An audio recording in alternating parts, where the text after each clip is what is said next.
والسلام على سيد الأنبياء والمرسلين وعلى آله الطيبين الطاهرين وعلى من تبعهم بإحسان إلى يوم الدين أما بعد.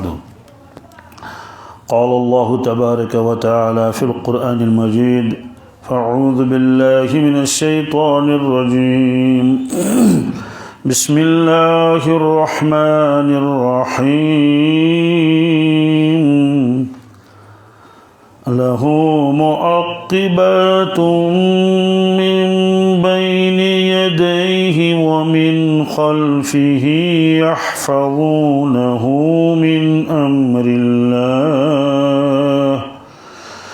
إن الله لا يغير ما بقوم حتى يغيروا ما بأنفسهم وإذا أراد الله بقوم سوءا فلا مرد له وما لهم من دونه من وال. هو الذي يريكم البرق خوفا وطمعا وينشئ السحاب الثقال ويسبح الرعد بحمده والملائكة من خيفته ويرسل الصواعق فيصيب بها من يشاء وهم يجادلون في الله وهو شديد المحال. له دعوة الحق والذين يدعون من دونه لا يستجيبون لهم بشيء إلا كباسط كفيه إلى الماء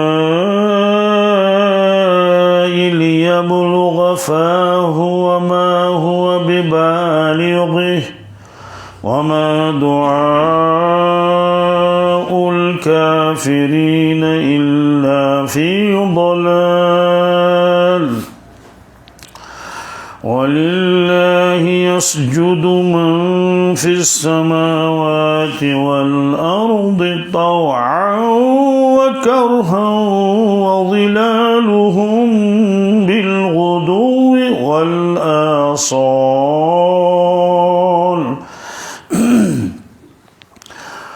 قل من رب السماوات والأرض قل الله. قل أفاتخذتم من دونه أولياء لا يملكون لأنفسهم نفعا ولا ضرا.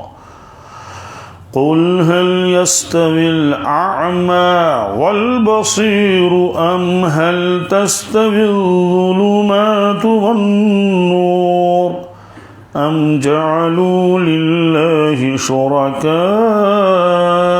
خلقوا كخلقه فتشابه الخلق عليهم قل الله خالق كل شيء وهو الواحد القهار. أنزل من السماء ماء فسالت أودية بقدرها فاحتمل السيل زبدا رابيا ومما يوقدون عليه في النار ابتغاء حلية أو متاع زبد مثله كذلك ذلك يضرب الله الحق والباطل فأما الزبد فيذهب جفاء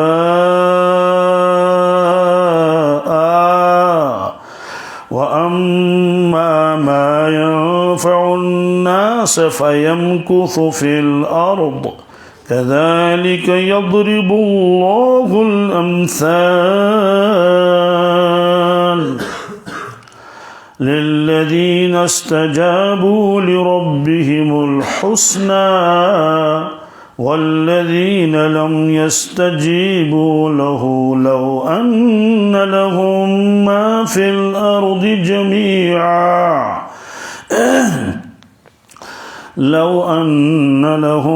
ما في الأرض جميعا ومثله معه لافتدوا به أولئك لهم سوء الحساب ومأواهم جهنم وبئس المهاد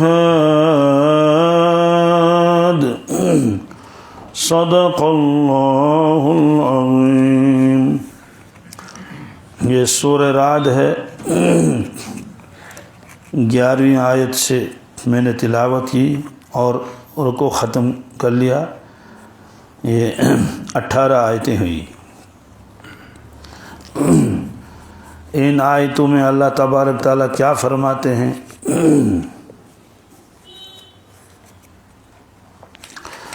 اس سے پہلے اللہ تبارک تعالیٰ نے اپنے قدرت کے دلائل بیان فرمائے ہیں۔ اللہ کا علم اور اس کی قدرت، اس میں یہ آیا تھا کہ کائنات میں جتنے بھی مادہ ہیں، چاہے انسانوں میں ہوں یا دوسری مخلوقات میں ہوں، ان کے پیٹ میں کیا ہے اللہ تعالیٰ جانتا ہے۔ اور بچہ جس میں ہوتا ہے، جس کو بچہ دانی کہتے ہیں، رحم، اس کا گٹھنا بڑھنا، یہ سب اللہ کے علم میں ہے۔ اور وہ عالم الغیب شہادہ و شہادہ ہے، یعنی غیب کا جاننے والا اور ظاہر کا جاننے والا، کوئی چیز سے چھپی ہوئی نہیں ہے۔ اس کی تفصیل چونکہ آ گئی، صرف میں اس کی طرف اشارہ کرتا ہوں۔ فرمایا وہ کبیر المتعال ہے، بہت بلند ہے، بہت برتر ہے، بہت بڑا ہے، مخلوق جس کا اندازہ بھی نہیں لگا سکتی۔ مخلوق کا اندازہ نہیں لگا سکتی، مخلوق تو خالق کا اندازہ کیا لگائے۔ ایک شیخ گزرے ہیں، حضرت شیخ عبدالعزیز دباغ رحمۃ اللہ، انہوں نے ایک واقعہ لکھا ہے کہ ہم اونچے درجے کے اولیاء ایک جگہ جمع ہو گئے، تو پھر ہم نے اللہ سے درخواست کی کہ ہم ظاہری تو اعتبار سے تو نہیں دیکھ سکتے، باطن کے اعتبار سے ہم آپ کو کچھ جلوہ دیکھنا چاہتے ہیں، کیونکہ اونچے درجے کے ہیں۔ الہام ہوا پہلے مخلوق کو دیکھ لو۔ کس کو؟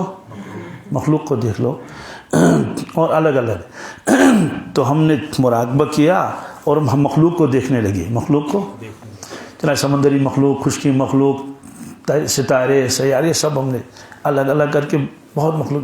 پھر حکم ہوا کہ اس پورے مخلوق کو جو تم نے دیکھ لیا، اس کو آپ ایک نظر سے دیکھو۔ کیا کہتے ہم وہ نہ کر سکے، کیا ہم وہ، یعنی ہمارے قابو سے وہ باہر تھا۔ الہام ہوا جب تم مخلوق کو نہیں دیکھ سکتے، خالق کو کیا دیکھ سکو گے؟ کیا اس وقت جو ہے ہم وہ ندامت کے آنسوں سے روئے ہم۔ تو بہرحال اس نے فرمایا کہ بہت بڑا ہے اور بہت بلند ہے۔ تو جب مخلوق ایسی تو خالق کیسا ہوگا؟ جب مخلوق کا کوئی اندازہ ہی نہیں ہے، اسے بنانے والے کا کون اندازہ لگا سکتا ہے اس کی کبریائی۔ بہرحال فرمایا کہ لوگوں، تم جو باتیں چھپ کر کرتے ہو یا زور سے کرتے ہو، اللہ تعالیٰ کے لیے دونوں یکساں ہیں۔ ہاں، انسانوں کے لیے یکساں نہیں۔ آپ نے زور سے بات کر لی تو دوسرے نے سن لی، لیکن آپ نے چپکے سے بات کر لی تو دوسرا کیسے سن لے گا؟ یا انسان جو ہے آواز سنتا ہے، ایک اس کی حد ہے، اور جو حد سے جو باہر ہوگا وہ آوازیں آدمی نہیں سن سکتا۔ تو بہرحال اللہ تعالیٰ نے مخلوق کے اندر الگ الگ چیزیں بھی رکھی ہیں۔ سائنسدانی کہتے ہیں بعض جانور ایسے ہیں وہ انسانوں سے زیادہ سنتے ہیں، یعنی انسان تو ایک حد تک سنتا ہے، اس کے بعد نہیں، لیکن بعض جانور ایسے ہیں وہ اس سے بھی دور تک سنتے ہیں، یہ نگاہوں کا حال ہے۔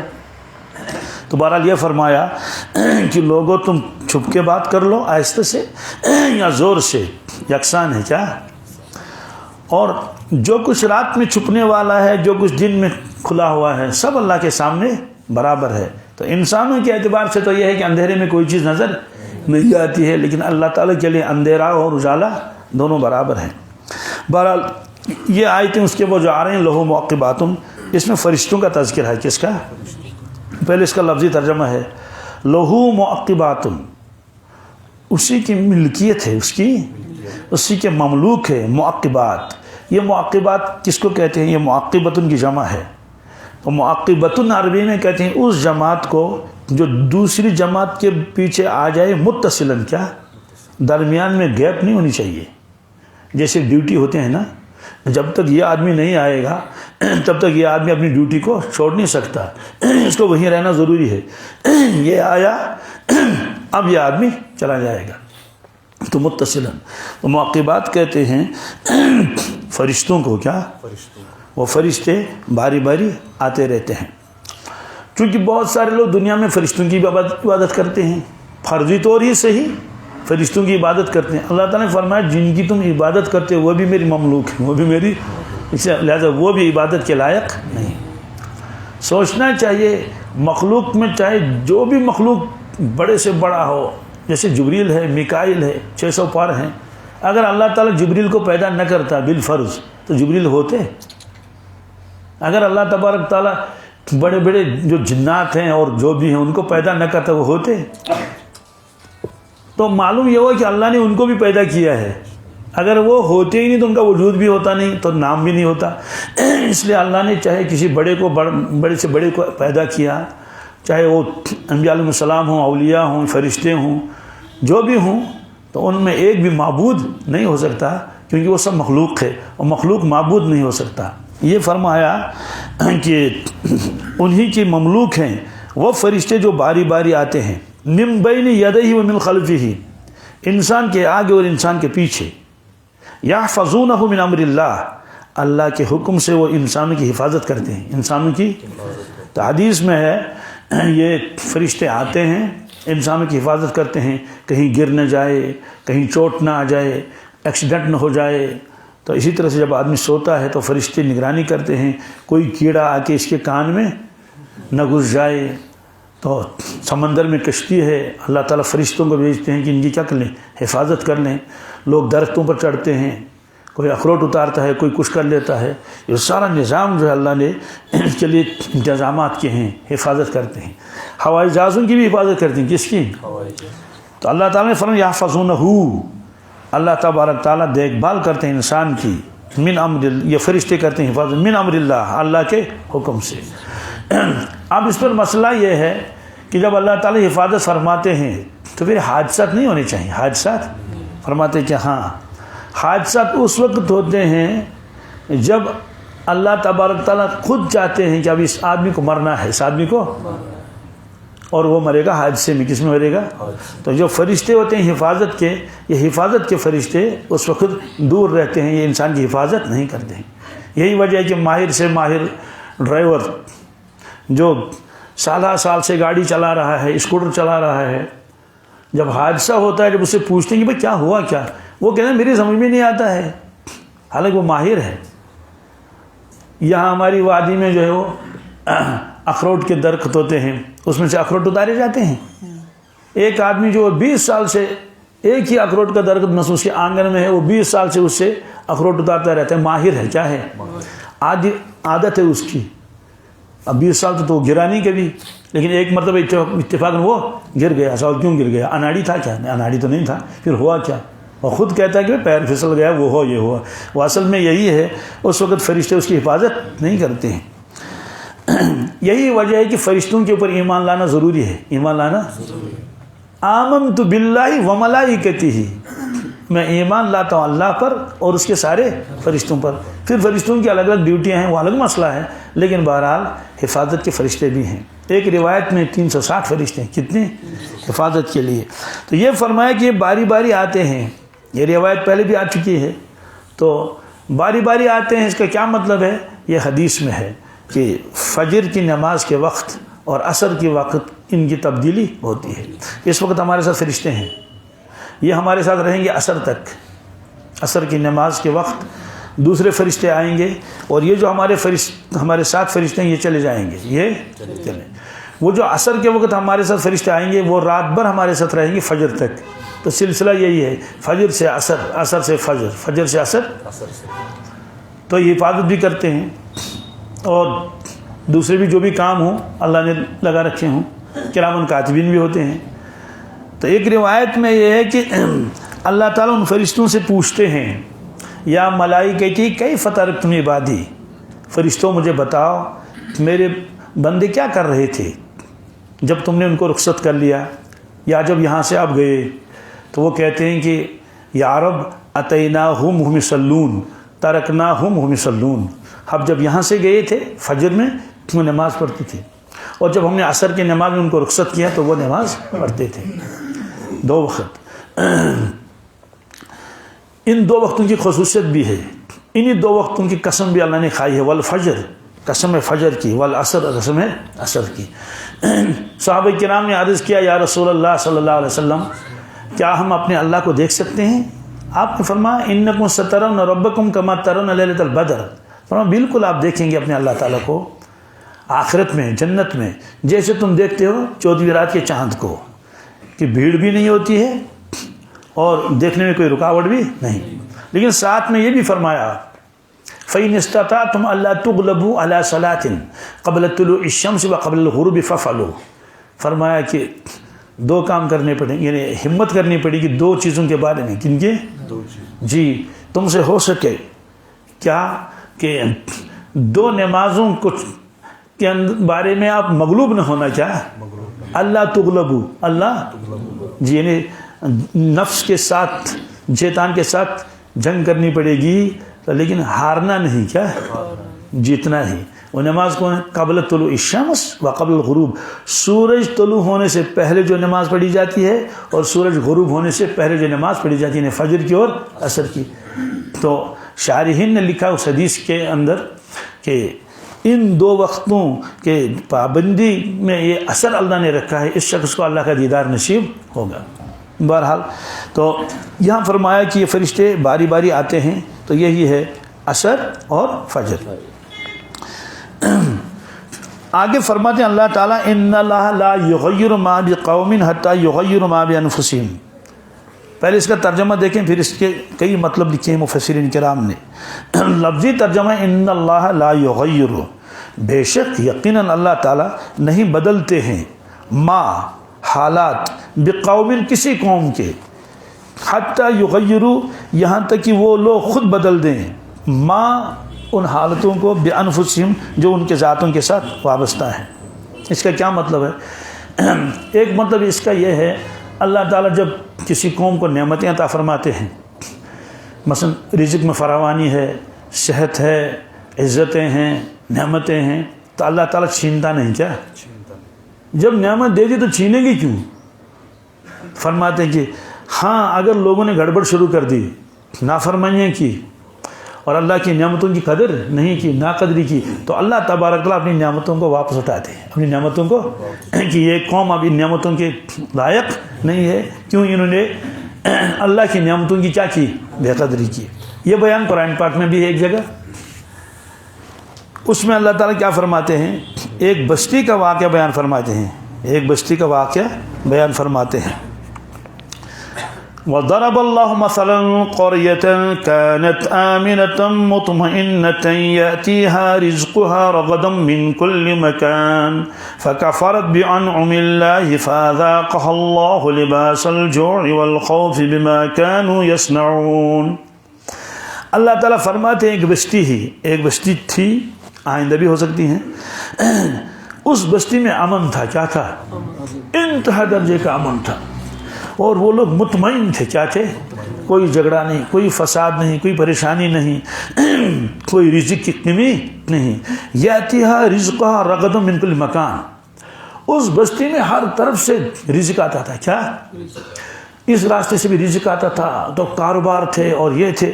تو خلاصہ یہ ہے کہ کوئی پریشانی بھی نہیں تھی، کوئی جنگ جدل بھی نہیں تھا اور کوئی ٹینشن نہیں اور رزق کی کوئی کمی نہیں. فکفرت بانعم اللہ، لیکن ان بستی والوں نے اللہ کی ان نعمتوں کی ناشکری کی، کیا کی؟ ناقدری کی. پھر ہوا کیا؟ فاذاق اللہ لباس الجوع والخوف، دو چیزیں اللہ نے ان پر طاری کر دی، ایک بھوک، ایک خوف. تو پہلے کچھ خوف نہیں تھا، اب اطمینان ختم ہو گیا، سکون ختم ہو گیا، اس کی جگہ خوف آ گیا. پہلے رزق کی فراوانی تھی، وہ فراوانی ختم ہو گئی، بھوک سے مرنے لگی. بما کانوا یصنعون، ان خرابیوں کی وجہ سے، ان بدعمالیوں کی وجہ سے ان کو یہ سزا مل گئی کہ اللہ نے نعمتیں واپس لے لی. اب سوال یہ کون سی بستی ہے؟ کیا فرماتے ہیں اللہ تعالیٰ نے بستی کی مثال بیان فرمائی. بعض لوگ فرماتے ہیں مکہ شریف کے بارے میں. کس کے؟ کہ جب انہوں نے قدر نہیں کی حضرت رسول اللہ صلی اللہ علیہ وسلم کی، جو کائنات کی تمام نعمتوں سے سب سے زیادہ بڑی نعمت ہے. تو رزق آتا تھا، کاروبار چل رہا تھا، ملک شام سے آتا تھا اور یمن سے اور وغیرہ ساری چیزیں، اور وقت اور بارشیں برستی تھی، یہ ساری چیزیں تھیں. تو اس کے بعد جب انہوں نے اس نعمت کی ناقدری کی تو ان پر قحط نازل ہوا. کیا ہوا؟ قحط سالی ہو گئی. اتنی قحط سالی ہو گئی کہ وہ مردار کھانے کے وہ اس پر آ گئے. تو بہرحال یہ فرمایا کہ اللہ تعالیٰ کسی بھی قوم سے وہ نعمت چھینتا نہیں ہے. انفرادی طور پر بھی یہی ہے، اللہ نے کسی کو نعمتیں دی ہیں، اگر وہ نعمتوں کی شکر کرے، اللہ کی فرما برداری کرے، اللہ نعمت واپس نہیں لیتا ہے. ہاں جب گڑبڑ کرے گا تو اللہ نعمت واپس لیتے ہیں. ایک مطلب تو اس کا یہ ہے. دوسرا مطلب تو یہ ہے کہ اللہ نے جو قانون بنایا، کیا؟ حفاظت کا. کیا؟ حفاظت کا جو قانون بنایا اللہ تعالیٰ نے، خود انسان اس کے خلاف نہ کرے. کیا اس کا کیا مطلب ہے؟ مثلا اللہ کے نبی صلی اللہ علیہ وسلم فرمایا کہ جس کھانے میں بو پیدا ہو جائے، کیا یعنی کھانا رکھا ہوا تھا تو اس میں تھوڑی بو آنے لگی، آپ نے پھر اس کا استعمال مت کرو. کیا اس کو استعمال؟ ایک آدمی نے اسی کھانے کو استعمال کیا تو قانون تو یہی تھا اس کا استعمال مت کرو، اس کی وجہ سے بیمار ہو گیا، کہیں فوڈ پوائزن ہو گیا. کیا ہو گیا؟ تو بیمار ہو گیا. اور بعض لوگ تو اسے مر بھی سکتے ہیں. کہتے کہ اس نے خود اس قانون کی خلاف ورزی کی. اس قانون کی ایک آدمی کو معلوم ہے کہ اس کے مزاج یہ ہے کہ وہ ٹھنڈا پانی نہیں پی سکتا. کیا؟ کولر کا پانی اس کو زکام ہو جاتا ہے. اس نے پھر پی لیا تو پھر بیماری مبتلا ہو گیا. جو صحت کی جو نعمت تھی وہ اب بیماری میں تبدیل ہوگی. کیوں؟ کہتے ہیں اس کا ذمہ دار یہ خود ہے. اس کا ذمہ دار یہ خود ہے. اسی طرح سے ایک آدمی کو بتایا گیا کہ بھائی آپ گاڑی چلا رہے ہیں تو اس کی ایک حد انہیں متعین کی، اس سے زیادہ سپیڈ میں آپ نہیں جا سکتے. تو اس سے زیادہ سپیڈ میں چلا گیا. کیا چلا گیا؟ اور ایکسیڈنٹ ہو گیا، گر گیا. تو یہ جو ایک قانون اللہ نے بنایا ہے، یا انسانوں نے خود ایک قانون بنایا ہے حفاظت کا. کس کا؟ وہ جب اس کے خلاف کرے گا تو اللہ تعالیٰ فرشتوں سے اس کی حفاظت اٹھاتے ہیں. اس کی حفاظت کہ رہنے دو اس کو. اس سے معلوم ہوا کہ یہ بھی ایک سبب بن جاتا ہے، فرشتے اس وقت اس کی حفاظت نہیں کرتے ہیں. اور حدیث پاک میں ہے کہ چھتوں کے کناروں پر مت سویا کرو. کیا؟ ایک تو چھت بہت ہے، جیسے لیپر سوتے ہیں، ٹھیک ہے، درمیان میں آپ سو گئے، ٹھیک ہے، آپ اگر کروٹ بھی لے لیں گے، ایک کروٹ ادھر لے لیں، ایک چلو ٹھیک ہے، لیکن آپ بالکل کنارے کے قریب سو گئے. منع کیا اللہ کے نبی صلی اللہ علیہ وسلم نے. اب رات کو آدمی نیچے گر گیا. کیا سوال ہے کیوں گر گیا؟ فرشتوں نے حفاظت کیوں نہیں کی؟ کہتے ہیں فرشتوں نے حفاظت اس لیے نہیں کی، اس نے خود اپنی حالت بدل دی. اس نے خود اپنی حالت کہ جہاں اس کی حفاظت کا وہ بنایا تھا اس کے خلاف اس نے خود کیا. تو اس آیت کا ایک مطلب یہ بھی ہے، اس آیت کا ایک مطلب یہ بھی ہے، چونکہ پہلے بیان آیا فرشتوں کا، جو فرشتے حفاظت کرتے ہیں. اس کا ایک مطلب اور بھی ہے جو عام طور سے سمجھا جاتا ہے، لیکن آنا اس مطلب کو نہیں لیتے، اس کو مفہوم مخالف کہتے ہیں. مفہوم مخالف وہ یہ ہے کہ کسی بھی قوم میں تب تک ان کی حالت نہیں بدلے گی، انقلاب نہیں آ سکتا جب وہ خود ہمت نہ کریں. کیا نہ کریں؟ ہمت نہ کریں. اور وہ خود انقلاب لانا نہیں چاہیں کہ بھائی جو رشوت ختم ہونی چاہیے، وہ یہ ساری چیزیں ہیں. تو فرماتے ہیں کہ وہ اپنی جگہ ہے، وہ بھی اپنی جگہ انسان ہے، لیکن اس آیت کا اس کے ساتھ تعلق نہیں ہے۔ بلکہ اس آیت میں یہی ہے کہ اللہ نے جو نعمتیں انسانوں کو دی ہیں، اللہ تعالیٰ نعمتیں چھینتا نہیں ہے۔ ہاں، جب انسان گڑبڑ کرے تو پھر اللہ تعالیٰ اس نعمتوں کو واپس لے جاتا ہے۔ پھر فرمایا وَإِذَا أَرَادَ اللَّهُ بِقَوْمٍ سُوءًا فَلَا مَرَدَّ لَهُ، جب اللہ تعالیٰ چاہتے ہیں کسی قوم کے ساتھ برائی سے مراد یہاں عذاب، کیا؟ تو فرماتے ہیں جب اللہ کا عذاب آتا ہے کہیں بھی، فَلَا مَرَدَّ لَهُ، تو کوئی اس عذاب کو پھیر نہیں سکتا۔ پھر ساری دنیا جمع ہو جائے وہ اس کو پھیر نہیں سکتی۔ یہ اللہ کی طاقت ہے، اللہ کی قدرت ہے۔ تو یہی ہے کہ نعمتیں اللہ نے دے دی، نعمتوں کی ناقدری ہوئی، اب اس کے اوپر عذاب آ گیا، سزا آ گئی، تو لوگ اس کو مقابلہ کرنا چاہیں، اللہ تعالیٰ کی اس سزا کا اس کا مقابلہ نہیں کر سکتے۔ فرمایا کہ وَمَا لَهُم مِّن دُونِهِ مِن وَالٍ، اور لوگوں کے لیے اللہ تعالیٰ کے علاوہ، اللہ تعالیٰ کے کوئی بھی کارساز نہیں ہے۔ والن نسل تھا یہ وال، کوئی بھی کام بنانے والا نہیں ہے۔ والی اصل تھا، کیا یا گر گئی تو وال، یعنی مطلب تو یہ ہے کہ اللہ تعالیٰ ہی کام بنانے والے ہیں۔ جب اللہ کام نہیں بنائے گا کسی کی تو ساری دنیا مل کر بھی اس کا کام نہیں بنا سکتے۔ اس کے بعد اللہ تبارک تعالیٰ ایک اور اپنی قدرت کا تذکرہ فرماتے ہیں، اور اس میں دونوں چیزیں بیک وقت ہیں۔ کیا؟ هو الذی یریکم البرق خوفا وطمعا، وہ اللہ وہی ہے جو دکھاتا ہے، اے لوگو تم کو دکھاتا ہے بجلی، کیا؟ بجلی، خوفا وطمعا، ڈرانے کے لیے بھی اور امید دلانے کے لیے بھی۔ وہ ایک ہی دلیل میں دو چیزیں آ گئی کہ امید بھی اور ڈر بھی۔ یہ جب بادل چڑھ جاتے ہیں تو اس کے بعد وہ بجلیاں چمکتی ہیں، تو بجلی جب چمکتی ہے تو بہت سارے لوگ اللہ کا شکر ہے، کیا اب بارش برسے گی، اب بارش برسے گی اور کھیت جو ہے وہ لہلانے لگیں گے۔ لیکن ڈر بھی لگتا ہے کہیں بجلی نہ گرے، کیا بجلی نہ گرے۔ تو یہ اللہ نے فرمایا دیکھو میں ایک چیز کر لیتا ہوں، اس میں نفع بھی ہوتا ہے، نقصان بھی، امید بھی اور خوف بھی۔ تو ایسا ہے یا نہیں؟ بارشیں بھی برستی ہیں۔ کل ہی تو یہ معلوم ہوا کہ کئی جگہ اس طرح کے لوگ وفات پا گئے ہیں اس بجلی کی وجہ سے۔ وَيُنْشُئُ السَّحَابَ الثِّقَالَ، اللہ تعالیٰ اٹھاتا ہے بھاری بادلوں کو، جن کو بادل بہت بھاری ہیں، بادل بہت، ان میں لاکھوں کروڑوں ٹن پانی ہے۔ اللہ تعالیٰ کی شان ہے، وہ پانی ایسے برستا ہے کہ کوئی نقصان نہیں، لیکن اگر ایک ہی جگہ وہ پانی گر جائے، جیسے آبت رکھنا کیا، تو وہ تو پوری بستی کو اپنے ساتھ لے لے گا۔ تو فرماتے اللہ تعالیٰ یہ میں کرتا ہوں، یہ بادل جو اٹھتے ہیں سمندروں سے، یہ میں اٹھاتا ہوں ان بادلوں کو، اور یہ بھاری بادل ہیں، یہ ہلکے نہیں ہیں۔ وَيُسَبِّحُ الرَّعْدُ بِحَمْدِهِ، اور اللہ کی پاکی بیان کرتا ہے رعد فرشتہ، کیا رعد فرشتہ، والملائکۃ، اور باقی فرشتے اس کے علاوہ جو افسر ہیں ان کا، وہ بھی اللہ کی حمد و ثنا کرتے ہیں، من خیفتہ، اللہ کے ڈر سے، اللہ کے۔ ایک مرتبہ یہود آئے اللہ کے نبی صلی اللہ علیہ وسلم کی خدمت میں، انہوں نے کہا ہمیں کچھ سوالات کرنے ہیں۔ حضرت نے فرمایا کر لو۔ انہوں نے کہا رعد کی حقیقت کیا ہے؟ رعد کی حقیقت، رعد سے مراد یہ جو گرج ہے نا، گرج گگڑائی، اس کی حقیقت کیا ہے؟ آپ نے فرمایا کہ اللہ تعالیٰ نے بادلوں کے اوپر فرشتوں کو متعین کیا ہے، اور ان کے ہاتھوں میں آگ کے کوڑے ہیں، کیا ہیں؟ تو وہ کوڑا اٹھاتے ہیں اور مارتے ہیں کس پر؟ بادلوں پر، تاکہ بادل آگے چلیں۔ پھر جہاں اللہ کی مرضی ہوتی ہے وہاں تک بادلوں کو پہنچا دیتے ہیں، وہاں وہ برستے ہیں۔ تو فرمایا کہ انہوں نے کہا جو ہم آواز سنتے ہیں یہ کیا ہے؟ انہوں نے کہا یہ اس فرشتے کی آواز ہے، فرشتے کی۔ انہوں نے کہا کہ آپ نے صحیح جواب دے دیا، گویا کہ ان کی کتاب میں بھی یہی لکھا ہوا تھا۔ اب سوال یہ ہے کہ اللہ کے نبی سے فرمایا کہ ان کے ہاتھوں میں آتشین کوڑا ہے، اور یہ جو گرج ہے یہ اس کی آواز ہے فرشتے کی، اس میں وہ اللہ تعالیٰ کی پاکی بیان کر لیتا ہے۔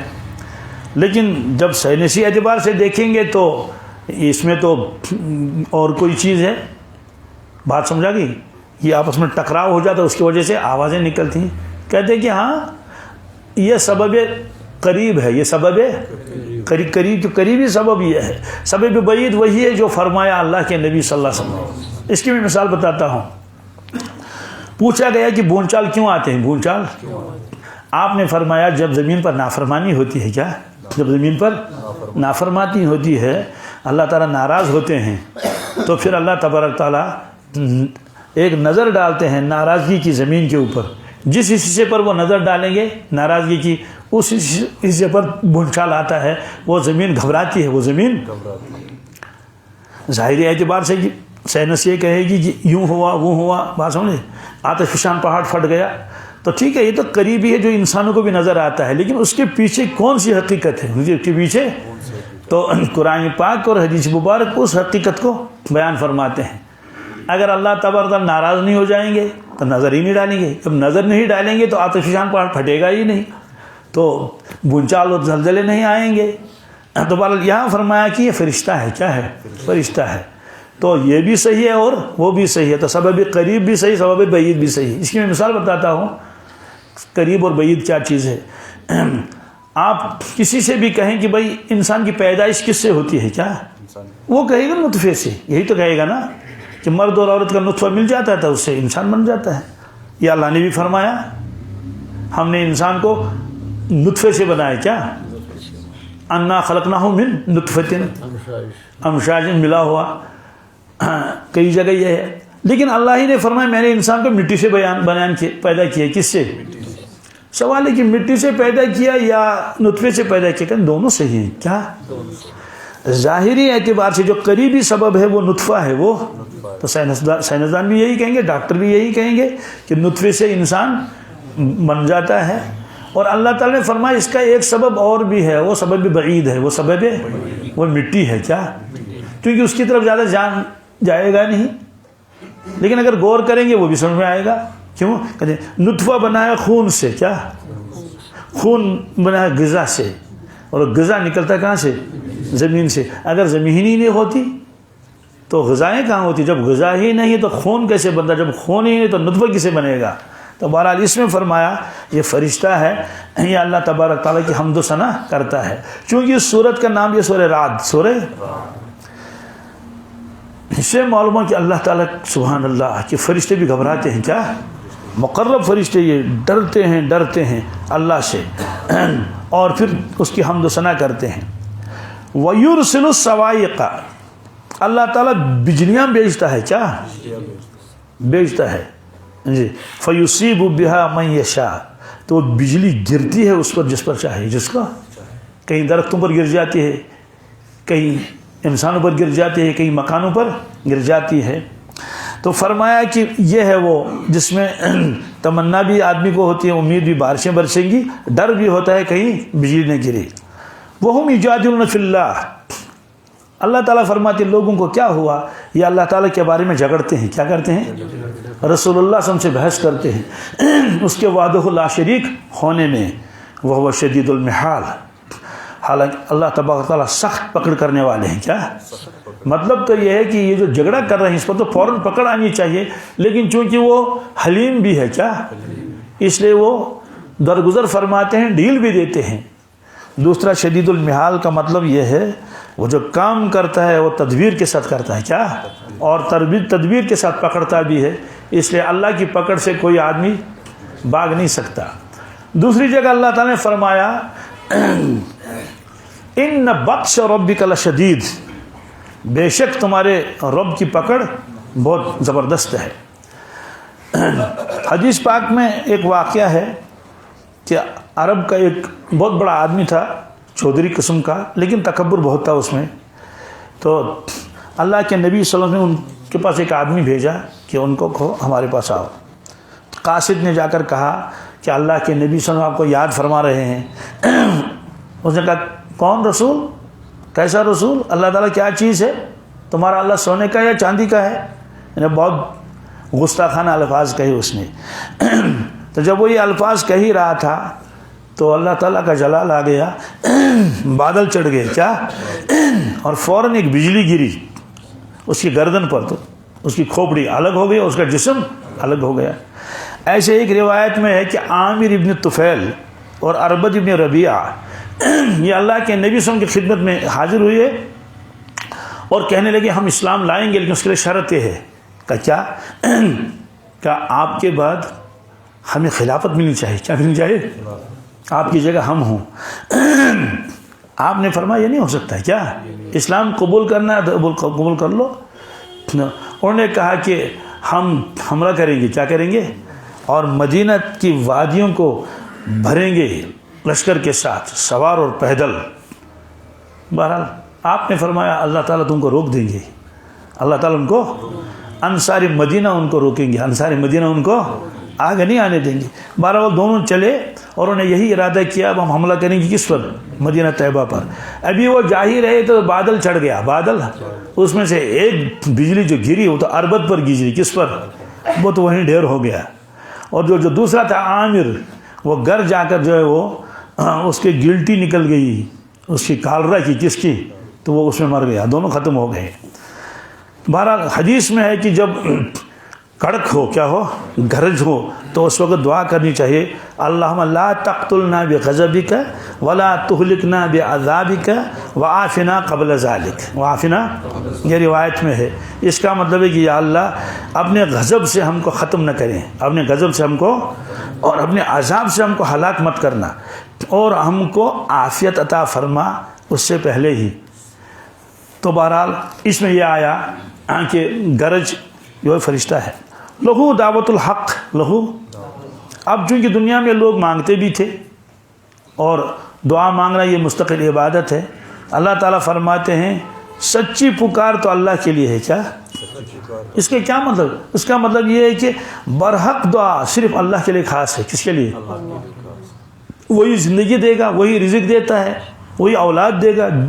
جو چیز دے گا وہ تو اللہ تعالیٰ ہی دیتا ہے, غیر اللہ کچھ نہیں دے گا.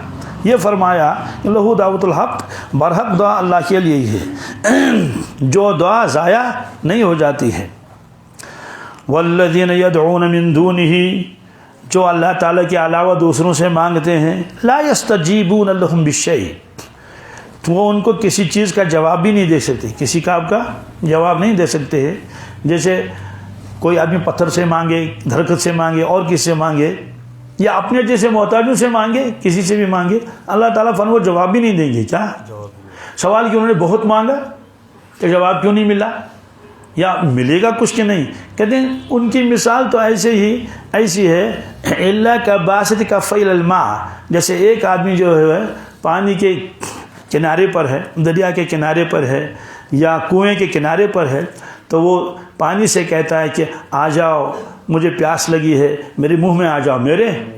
تو فرماتے ہیں کہ وہ چاہے کتنا ہی آہوزاری کرے ہاتھ پھیلا پھیلا کے وہ پانی اٹھ کے اس کے منہ میں نہیں آ سکتا. یہ اللہ نے سمجھایا یعنی جتنا یہ ناممکن ہے کیا ہے ہو ہی نہیں. ایسے تم اللہ کے علاوہ کسی سے مانگو گے, بیٹا مانگو گے کسی سے اور کچھ مانگو کہ اللہ کے علاوہ کوئی دینے والا نہیں ہے. فرمایا کہ لیبلغ فاہ تاکہ وہ پانی آ کے اس کے منہ میں پہنچ جائے. وما هو ببالغہ وہ پانی اس کے منہ تک نہیں پہنچ سکتا. وما دعاء الکافرین الا فی ضلال کافروں کی ہر پکار جو گمراہی ہے. یعنی اب پھر کسی کو رزق نہیں ملنا چاہیے ایمان والے کے علاوہ. یہ دنیا ہے کیا؟ حدیث میں ہے کہ اس دنیا میں ہر ایک کھاتا ہے, اللہ کا فرما بردار بھی اور نافرمان بھی. تمہارا اس میں دعا کا تذکرہ آیا ہے. دعا کے بارے میں آپ نے فرمایا اب دعا مخ العبادہ دعا عبادت کی گری ہے. دعا عبادت کی گری اندر ہوتی ہے نا, جیسے اخروٹ کے اندر گری ہے, بادام کے اندر گری اوپر تو چھلکا ہوتا ہے. تو دعا عین عبادت ہے. اور اللہ تعالیٰ نے یہ بھی فرمایا یا رسول اللہ صلی اللہ علیہ وسلم آپ فرما دیجیے اپنی امت کو کہ تمہارے رب نے فرمایا وقال ربکم ادعونی استجب لکم مجھ سے مانگو میں تمہاری دعا قبول کر لوں گا. ان الذین یستکبرون عن عبادتہ سیدخلون جہنم داخرین جو اللہ سے مانگتے نہیں ہے تکبر کرتے ہیں اللہ تعالیٰ ان قریب ان کو ذلیل کر کے دوزخ میں ڈال دیا جائے گا. اور اللہ تعالیٰ مانگنے سے خوش ہوتے ہیں. الحمدللہ عجیب معاملہ ہے. دنیا کا کوئی شخص کتنا ہی سخی ہو, بہت سخی, تو اس کو جب مانگیں گے بار بار وہ تو ناراض ہو جائے گا. اور کہتا بھی ہے کہ یہ کیا خزان چھا، یہ کیا یہاں خزانے ہیں، روزانہ آپ آتے ہیں، اور بھی لوگ ہیں، صرف آپ ہی اکیلے ہیں، ڈانٹ بھی دیتے ہیں. لیکن اللہ تبارک تعالیٰ کبھی کسی سے بندے سے نہیں کہ تم نے اتنا کیوں مانگا، تم نے اتنا مانگ رہے ہو.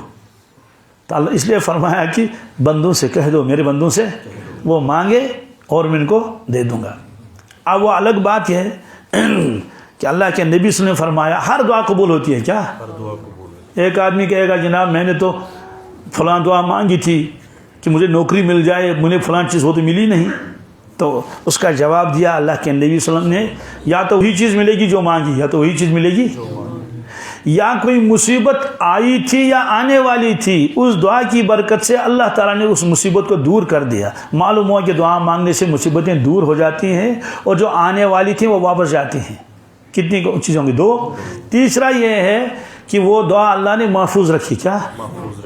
تب فی الحال اس کو نہیں دیں گے، اس کو آگے بھی ضرورت پڑے گی. جیسے والدین پیسے جمع کر کے رکھتے ہیں کن کے لیے؟ بچوں کے لیے، کہ آج نہیں دیں گے، آج بس اتنے، بس 10 روپے کافی ہے، چلو تو 100 میں سے 10 اس کو دیے، 90 اس میں اکاؤنٹ میں ڈال دیے کہ جب ضرورت پڑے گی تو اس وقت یہ سارے پیسے نکالے گا، اس وقت مکان بنانا ہو، کاروبار کرنا ہو. تو حدیث میں ہے کہ محشر کے میدان میں بہت سارے لوگ پہنچیں گے تو ان کو ثواب ملے گا، بھائی یہ نماز کا ثواب ہے، یہ زکوٰۃ کا، یہ روزے.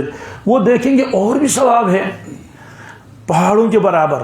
تو فرشتوں سے کہیں گے یہ کون سا ثواب ہے؟ وہ کہیں گے یہ وہ تمہاری دعائیں ہیں جو دنیا میں قبول نہیں ہوئی تھی، یہ اللہ نے یہاں رکھی.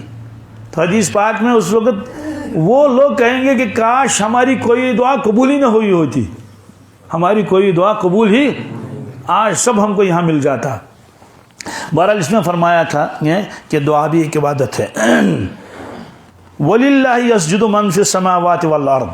اب اللہ تعالیٰ فرماتے ہیں آسمان میں جو کچھ ہے، زمین میں جو کچھ ہے، یہ اللہ تعالیٰ کو سجدہ کرتا ہے. کیا کرتا ہے؟ وَلِلَّهِ، اللہ ہی کے لیے ہے سب ملکیت. يَسْجُدُ مَنْ فِي السَّمَاوَاتِ وَالْأَرْضِ، جو سجدہ کرتے ہیں اللہ تعالیٰ کو آسمانوں میں اور زمینوں میں. طَوْعًا وَكَرْهًا، خوشی سے اور ناخوشی سے. کیا سوال؟ یہ کیا مطلب خوشی سے ناخوشی سے؟ سجدہ کا ایک مطلب تو حقیقی سجدہ کرنا. کیا وہ تو ہم کرتے ہی ہیں، لیکن بعض چیزیں ایسی ہیں کہ وہ سجدہ کرتی ہیں لیکن وہ سجدہ ہمیں نظر نہیں آتا.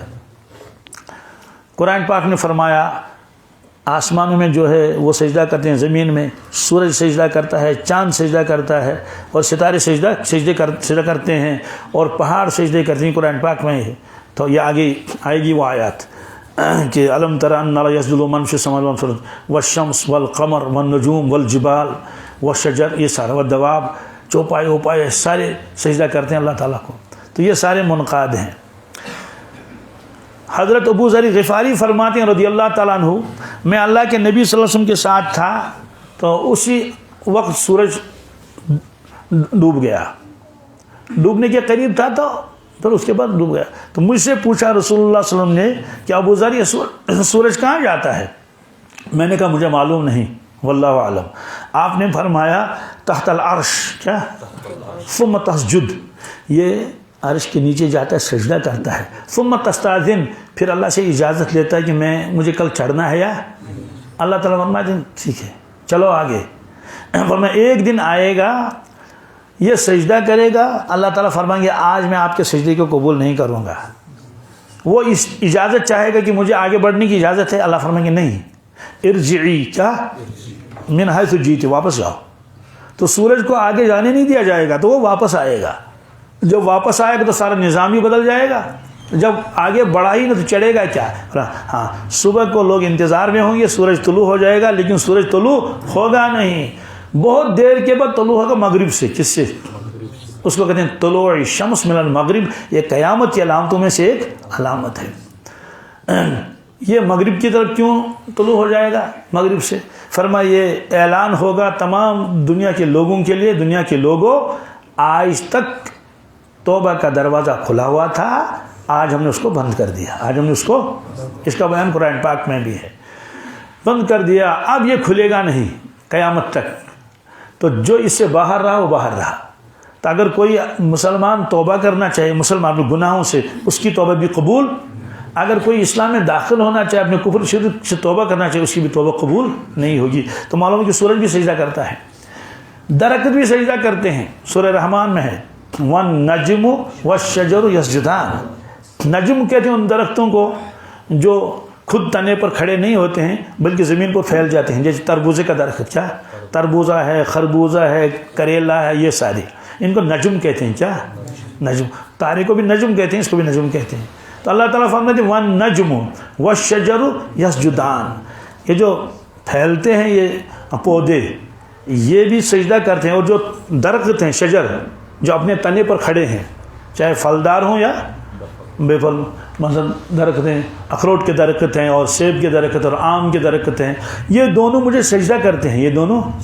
لیکن ہم نے تو آج تک کسی درخت کو سجدہ کرتے ہوئے دیکھا ہی نہیں، لیکن اللہ نے فرمایا، اللہ نے ایک بزرگ کے بارے میں لکھا ہے شب قدر میں اس نے دیکھا کہ یہ ساری چیزیں سجدے میں ہیں، ساری چیزیں، تو پھر اپنے پیر کو خط لکھا کہ میں نے ایسا ایسا دیکھا، درخت بھی سجدے میں ہیں۔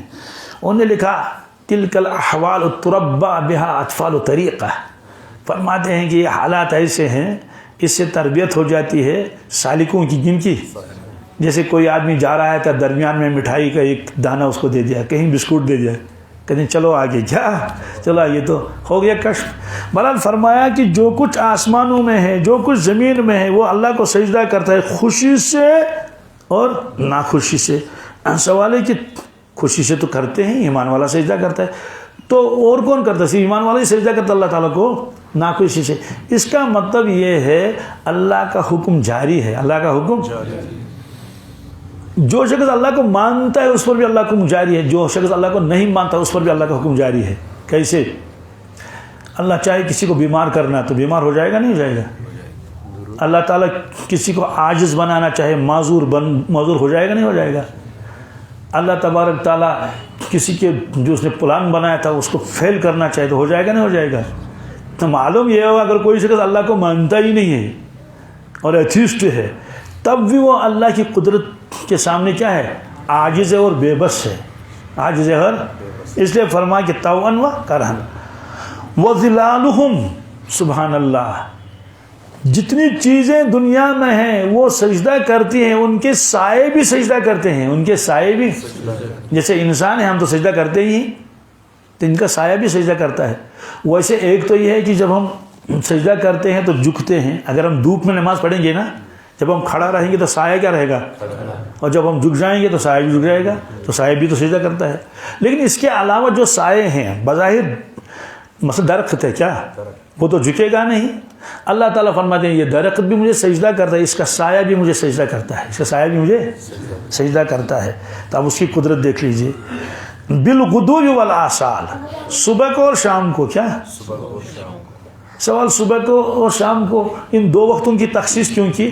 اس کی وجہ ہے کہ صبح کو سایہ نمایاں ہوتا ہے، لمبا ہوتا ہے، شام کو بھی سایہ لمبا ہوتا ہے تو دور سے نظر آتا ہے، دوپہر میں تو پھر وہ گھٹتے گھٹتے گھٹتے بالکل کسی وقت جو ہے وہ اتنا سا نظر آ جاتا ہے۔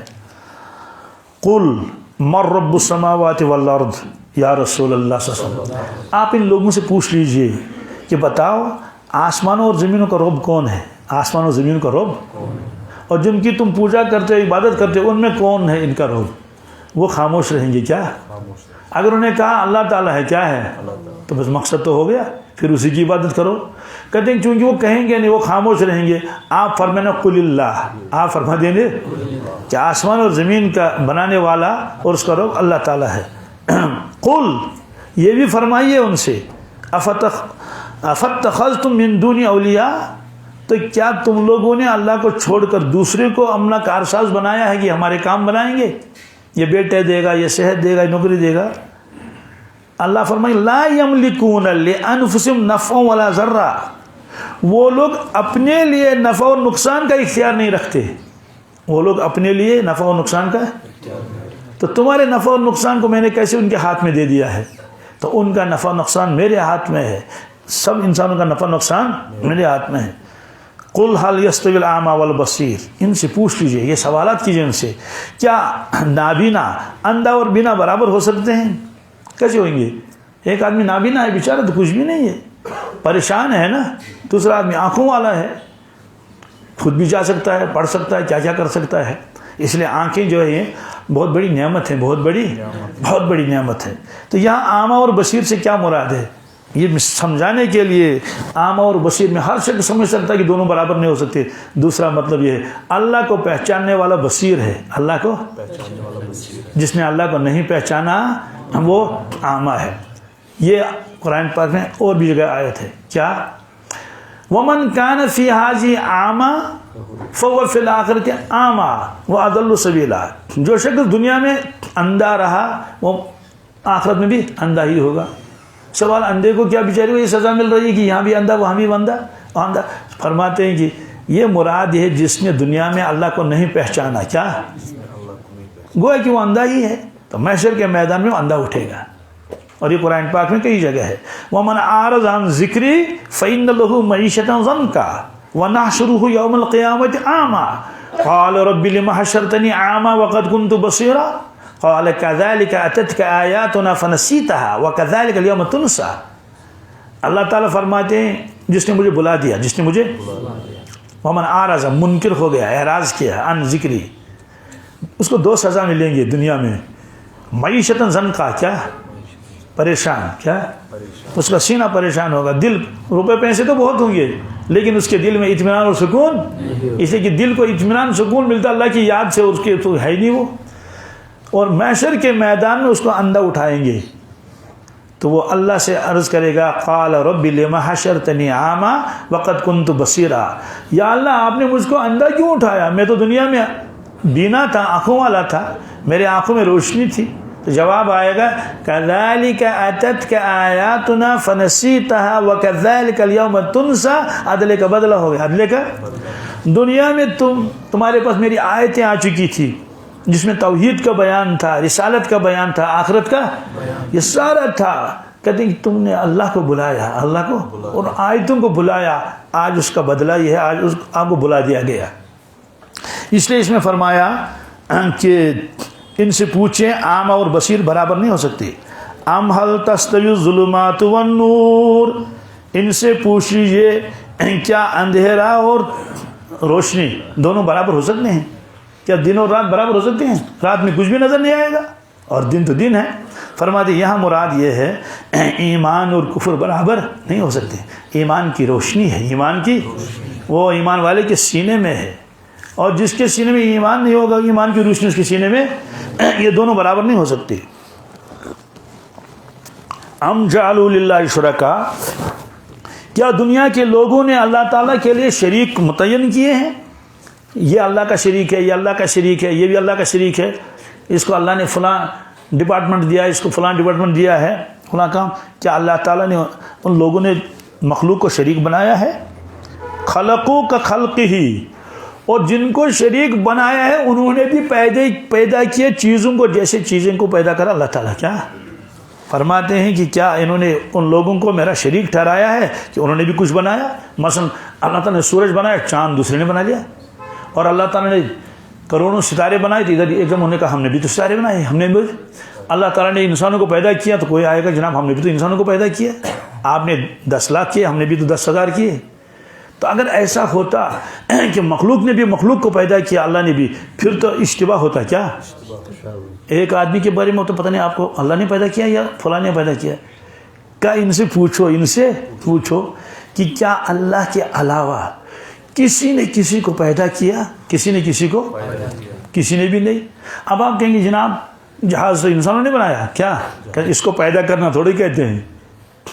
اور اگر اللہ تعالیٰ کا میٹیریل استعمال نہیں کرے گا تو جہاز بھی نہیں بنے گا، سوئی بھی نہیں بنے گی، جوتا بھی نہیں بنے گا، کپڑا بھی. اللہ تعالیٰ فرماتے ہیں جی کپڑا بناؤ لیکن میرے زمین کی کوئی چیز استعمال مت کرو. کیا میرے زمین کی برتن بناؤ، تو وہ کیا بنائے گا؟ کچھ بھی نہیں بنا سکتا. اس کا مطلب ہے اگر کوئی شخص کوئی چیز بناتا ہے اس کو پیدا کرنا نہیں کہتے ہیں، یہ تو وہ جوڑ ہے. کیا ہے؟ تار کو تار کے ساتھ جوڑ دیا اور وہ کر لیا یہ کر لیا تو چیزیں بناتا ہے انسان، کپڑے بھی بنتا ہے، یہ ساری چیز کو خالق نہیں کہتے ہیں، اس کو پیدا کرنا. اور دوسری بات ہے کہ یہ چیزیں بھی اللہ ہی نے پیدا کی ہے، تب جو کہ انسان ان سے فائدہ اٹھا سکتا ہے. فرماتے ہیں کہ کیا ایسا ہوا کہ لوگوں کو اشتباہ لگ گیا کہ اللہ بھی خالق ہے یہ بھی خالق ہے، اس لیے یہ بھی معبود ہے یہ بھی اس وجہ سے اللہ تعالیٰ اللہ تعالیٰ نے میری بھی عبادت کرے دوسروں کی بھی، ایسا تو ہے نہیں۔ قل اللہ خالق کل شیء، آپ ان کو جواب دے دیجئے اللہ تبارک تعالیٰ ہر چیز کا خالق ہے، ہر چیز کا۔ کوئی بھی چیز دنیا کی ہو، چاہے چھوٹا سا پتھر ہی کیوں نہ ہو، چھوٹی سی ٹہنی ہی کیوں نہ ہو، چھوٹا سا درخت ہی کیوں نہ ہو، چونٹی کیوں نہ ہو، کہتے ہیں ان تمام چیزوں کا خالق اللہ تعالیٰ ہے۔ وہ الواحد القہار، کیا؟ اور وہ سب پر غالب ہے، سب پر غالب ہے، ہر مخلوق پر وہ غالب ہے۔